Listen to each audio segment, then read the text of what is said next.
বলে একটু ভিতর করুন তার দেওয়া যা পিছা পিছা সেটাই বলবো জয় নিশ্চিত। এবং ভারতীয় জনতা পার্টির নেতৃত্বাধীন সরকার, আমরা আইপিএফটির সাথে আমরা অ্যালায়েন্স করেছি, আপনারা সবাই জানেন, সেটি ঘোষণাও দিয়েছি। আমরা নিশ্চিত যে আগামী দিন আবার ভারতীয় জনতা পার্টির জনতার সমর্থন নিয়ে, ওনাদের আশীর্বাদ নিয়ে আবার এখানে ক্ষমতায় আমরা আসবো। আপনারা যেমনটা বলেছেন আইপিএফটির সাথে অ্যালায়েন্স, সেই জায়গায় কিন্তু আইপিএফটি একটি বাড়তি সিটও প্রার্থী দিয়েছে, সেই জায়গায় কি বিজেপি সেই প্রার্থী? আমরা এগুলো ঘরে বাইরে এগুলো এক দুটো ঘটনা হয়, আমরা এগুলো দেখছি কিভাবে, এগুলো সমস্যা না, এগুলো আমাদের কাছে আদৌ সমস্যা না, এগুলো আমরা will sort it out, there won't be any problem. বিরোধীদের উদ্দেশ্যে কি বলবেন? আমরা বিরোধী আছে কোথায়? বিরোধী তো এখন খুঁজেই পাচ্ছি না। 0+0, कांग्रेस 0, CPM 0 इक्वल टू 0, तो 0 ही मिलेगा और कहाँ मिलेगा हमको? দেখতেই পাচ্ছি না। আপনি ডোর টু ডোর করছেন, কেমন সাড়া পাচ্ছেন? সবসময় যেরকম থাকে, এখন আরো বেশি বেশি সবাই সমর্থন জানাচ্ছে। একটা চেহারা দেখলে বোঝা যায় মানুষ হাসি মুখে অভ্যর্থনা জানাচ্ছে, গ্রিট করছে, এতেই বোঝা যায় face is the index of mind, বোঝা যায় আমাদের উপর পুরো বিশ্বাস আছে। এবং এত কাজ প্রধানমন্ত্রী যে এত কাজ করেছে ত্রিপুরার জন্য, অ্যাক্টিস্ট পলিসি উনি নিয়েছেন, এখানে ভাবা যায় না। 8টা অষ্টলক্ষ্মী নাম দিয়েছেন উনি, ভাবা যায়।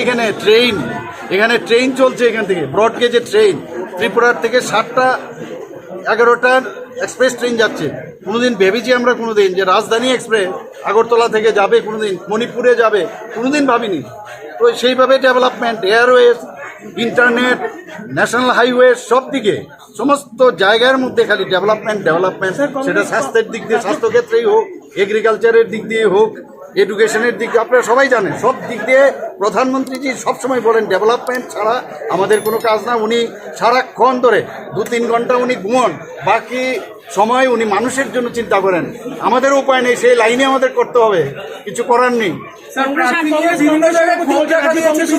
সিপিএম এবং কংগ্রেস মিলে 40টা আসন দখল করবে এবার। ওরা হচ্ছে কথাশিল্পী মানুষ, ওদের কথাশিল্পীর মধ্যে একটাই শিল্প ওরা জানে, সেটা হচ্ছে কথাশিল্পী, বাচিক শিল্পী। ওদের কথা বলতে দিন, কাজের কাজ কিছুই না। আর আগেও আমরা ইতিহাস বলেছি অষ্টরম্বা ওদের কাজে। আমি তো বলবো তো একদম ফুল, তবে 50-এর অধিক নিশ্চিত আমরা পাবো। সবচেয়ে বড় হচ্ছে আমার সাথে আজকে সকালবেলা প্রধানমন্ত্রী নরেন্দ্র মোদী, যে আমাদের যশস্বী প্রধানমন্ত্রী, উনি আশীর্বাদ করেছেন আমার সাথে। একটু আগে এখানে যে আমি যখন মন্দিরে ছিলাম তখনই আমার কাছে উনি ফোনটা করেছেন, জাস্ট ইমাজিন। এর আগে আজকে সকালবেলা আমাদের যশস্বী গৃহমন্ত্রী, উনিও আশীর্বাদ করেছেন। এখানে যখন বসেছি মানে সাথে সাথে আমাকে আমাদের ন্যাশনাল প্রেসিডেন্ট সর্বভারতীয় সভাপতি নাড্ডাজি আমাকে ফোন করে আশীর্বাদ জানিয়েছেন। এরপর আর কি লাগে? আর দুইজন চিফ মিনিস্টার আমার সাথে আজকে ছিলেন। ভাবা যায় কোনোদিন আসামের মুখ্যমন্ত্রী এবং মণিপুরের মুখ্যমন্ত্রী, তো সব মিলে আমরা বোঝা যায় যে আমরা কত শক্তিশালী। So what is the main card on which BJP says? Is it development, only development. Sir প্রার্থী নিয়ে অনেক জায়গায় খুব দেখা দিয়েছে বিজেপি, আপনি কি বলবেন? আরে এগুলো ছোটখাটো বিষয়ের, গাড়ি চললেও তো রাস্তার মধ্যে মাঝে মাঝে একটু জার্কিং হয়, সেটা কি প্রভাব পড়বে? কিচ্ছু না।